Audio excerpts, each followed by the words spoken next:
Bueno, yo vengo a hablar solamente de una parte de la rica biodiversidad que tenemos en esta zona, en el oriente, en las aguas del oriente de Lanzarote y Fuerteventura.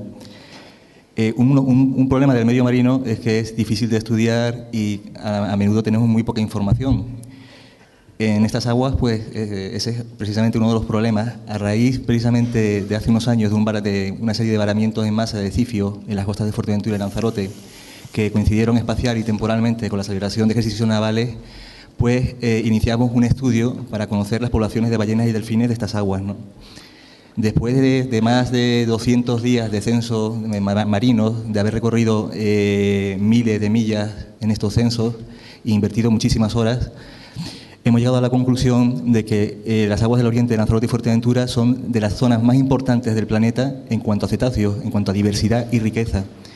Hemos constatado la presencia de 28 especies de cetáceos. Muchas de estas especies son además especies raras y poco conocidas globalmente, como los cifios, por ejemplo. 8 especies son de buceo profundo, que son especies que pueden sufrir potencialmente la afección, por ejemplo, de los sondeos sísmicos que se realizaron en el 2003 y del cual no tenemos información.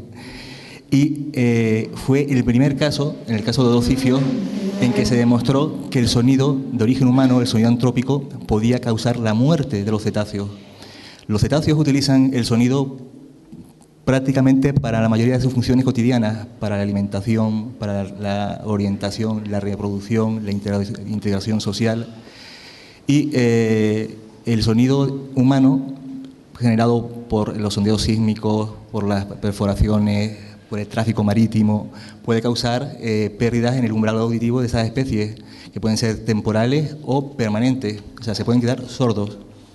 Además, pueden producirse lesiones en determinados órganos debido a choques acústicos e incluso cambios en la distribución a largo plazo, ¿no? De hecho, cuando hablamos de sondeos sísmicos o extracción de petróleo y cetáceos, hay muchísima bibliografía científica, muchísimas publicaciones que hablan del efecto tanto directo como indirecto a los cetáceos. O sea, se ha comprobado, por ejemplo, que las grandes ballenas que producen sonidos de baja frecuencia, pues esos sonidos se solapan precisamente con los sonidos que se realizan en la extracción de petróleo o de gas, y estos animales lo que tienden es a evitar esas zonas, huyendo, entre comillas, o desapareciendo de áreas que para estas especies son importantes para la alimentación y para la reproducción. O sea que hay un efecto a largo plazo en las poblaciones, ¿no?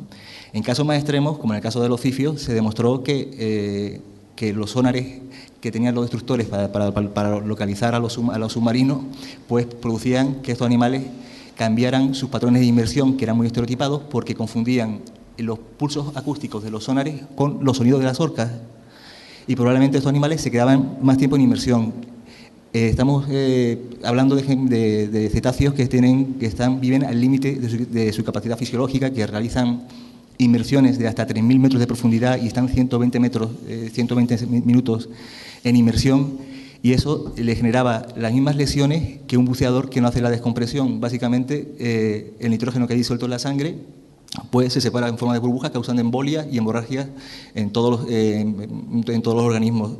De hecho, esto fue demostrado por primera vez por la Universidad de Las Palmas, un estudio científico que al principio pues generó ciertas reticencias, porque decían cómo animales que están adaptados a realizar inmersiones profundas pueden verse afectados por un síndrome descomprensivo.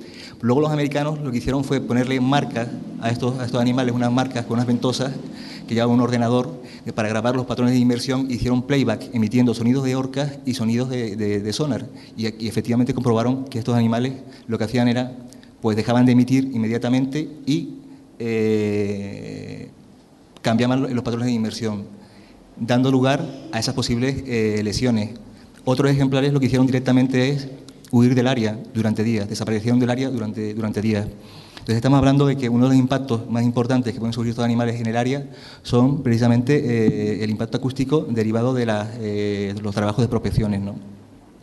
En casos más extremos, pues también se puede producir contaminación en los tejidos, sobre todo por hidrocarburos aromáticos policíclicos, que pasan a los tejidos. De hecho, muchas especies de cetáceos que se han estudiado a través de los tejidos han sido estudiados a través de biopsias, pues se han encontrado estos contaminantes. Estos contaminantes pueden producir a largo plazo, pues, pérdida, por ejemplo, de la viabilidad reproductora, inmunodepresión, dando lugar a afecciones que pueden incluso causar grandes mortandades o epizotías, como ha ocurrido, por ejemplo, en el Mediterráneo con el delfín listado. Es decir, que vivimos para resumir, vivimos en un área que tiene una fantástica diversidad marina, los cetáceos son un exponente. Eso se debe también a las características también oceanográficas del oriente de Lanzarote y Fuerteventura, que son diferentes al resto de Canarias.